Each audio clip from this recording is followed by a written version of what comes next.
Monsieur Brice Lacruche Alianga, bonsoir. Bonsoir. Et merci d'avoir accepté notre invitation. Alors, vous êtes l'auteur de ce livre intitulé L'or jeune, plaidoyer pour la jeunesse gabonaise. Peut-être déjà nous expliquer pourquoi avoir choisi ce thème et qu'est-ce qu'il révèle en réalité?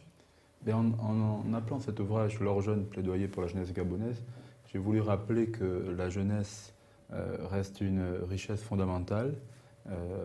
Et à l'instar de l'or vert, la forêt, l'or noir, le pétrole, l'or bleu, la mer, nous avons désormais l'or jeune. Et nous devons, cette jeunesse qui représente un peu moins de 70% de la population gabonaise, nous devons l'encadrer, nous devons lui permettre de se développer et de libérer ses potentialités. Parce qu'elle en a énormément et que le développement de notre pays ne se fera pas sans elle. Et justement, dans cet ouvrage, vous évoquez, M. Alianga, des questions liées à des problématiques liées à la politique et à la jeunesse. Et effectivement, comme vous l'avez indiqué tout à l'heure, notamment l'éducation, la formation, l'emploi, le clientélisme et par-dessus tout, l'égalité des chances. Et cet ouvrage qui sort donc à 1 mois et demi de la présidentielle, est-ce un certain positionnement que vous recherchez? Écoutez, il ne s'agit pas d'un positionnement, il ne s'agit pas non plus d'une coïncidence. Mais il s'agit de pouvoir jeter un pavé dans la mare et de porter, je dirais, sur le débat public, à l'intention des gouvernants et des différents candidats à l'élection qui est là, un thème sensible. Je pense personnellement que si nous voulons réellement mettre en œuvre l'égalité des chances de manière pratique, telle que prônée par le chef de l'État, nous devons l'appliquer dans notre vie de tous les jours, dans les quartiers. Nous devons réinstaurer la méritocratie, rétablir la valeur travail et favoriser l'engagement des jeunes dans la vie de la société, ce qui n'est plus le cas. Et c'est c'est le plaidoyer que je propose aujourd'hui avec des actions concrètes, pragmatiques. Parce que vous le savez, aujourd'hui, la jeunesse gabonaise a tendance à s'auto-exclure du débat politique, s'auto-exclure de la vie de la société et reste marginalisée. Alors que, je dirais, tout ce qui a été fait jusqu'à présent, aujourd'hui au Gabon, même à l'heure d'aujourd'hui, c'est déjà du passé. Et si nous voulons réaliser l'émergence à horizon 2025 que nous avons plébiscité en 2009 au travers du candidat Ali Bongo Ondimba, il faudra compter sur cette relève, sur cette jeunesse. Mais je dirais, comme on dit chez nous les Bantous, un doigt seul ne lave pas tout le visage. Il faudrait effectivement que derrière, on puisse mettre en place les mécanismes d'accompagnement pour que cette jeunesse puisse libérer son potentiel. Mais justement, certains Gabonais s'interrogent.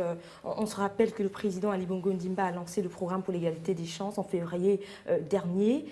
Beaucoup de Gabonais s'interrogent par rapport à votre livre. Il est quand même sur la première de couverture. Il est écrit égalité des chances, méritocratie, travail, engagement. Vous insistez sur l'égalité des chances. Comment vous avez fait pour écrire ce livre aussi rapidement? Est-ce qu'il était préparé depuis? On a l'impression. Écoutez, je vais vous dire, moi je suis quelqu'un qui est reconnu pour ne pas avoir de langue de bois.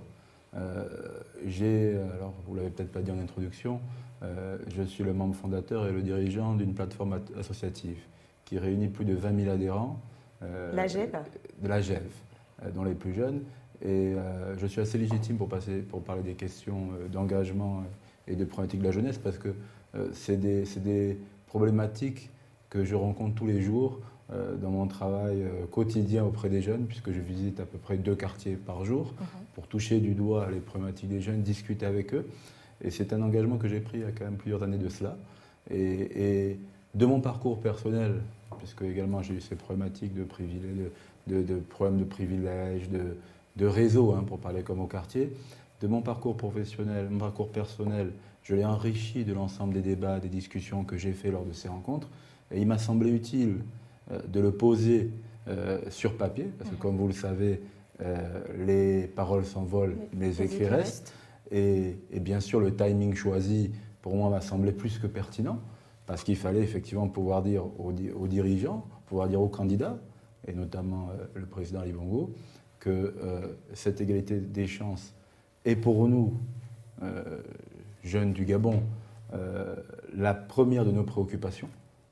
Cette abolition des privilèges, parce que c'est ce qui a frustré le développement de notre pays, est la première des préoccupations, mais pour qu'elle soit mise en place de manière pragmatique, il faut s'attaquer au cœur du problème. Et le cœur du problème, c'est la méritocratie. Le cœur du problème, c'est le travail. Le cœur du problème, c'est l'engagement.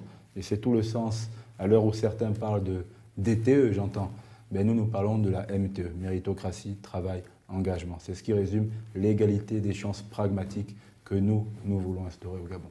Justement, M. Lacrèche, peut-être une dernière question. Est-ce que vous pensez que votre plaidoyer peut vraiment apporter un peu, soit alors un certain changement à la situation de la jeunesse gabonaise? Écoutez, premièrement, je suis un homme de conviction. Si je n'avais pas la ferme conviction que ce plaidoyer était une source de solution potentielle des problématiques que je rencontre, je ne l'aurais même pas publié. Et je dirais maintenant, si vous avez eu le temps de lire, de parcourir ce livre, vous y trouverez également des solutions très pragmatiques que nous pouvons mettre en œuvre très rapidement pour résoudre les problèmes de nos compatriotes, les problèmes d'employabilité. Savez-vous que dans notre pays, qui a un très fort taux de scolarisation, 90% de taux de scolarisation, mais seuls 5% de cette jeunesse arrive jusqu'au certificat d'études préparatoires. 90% taux de scolarisation, 5%. Alors, nous pouvons rester assis, moi j'ai décidé d'agir. Et c'est tout le sens que je donne à mon engagement et c'est tout le sens que je donne à l'engagement de notre plateforme associative AGEF. Et justement, peut-être pour préciser, justement, il est en vente, où est-ce qu'on peut le trouver et à quel prix? Alors, cet ouvrage est en vente à 5 000 francs CFA, un prix social, que j'ai voulu social, pour pouvoir être lu par tout le monde. Et il est disponible dans toutes les bonnes librairies, aussi bien que dans les grandes surfaces.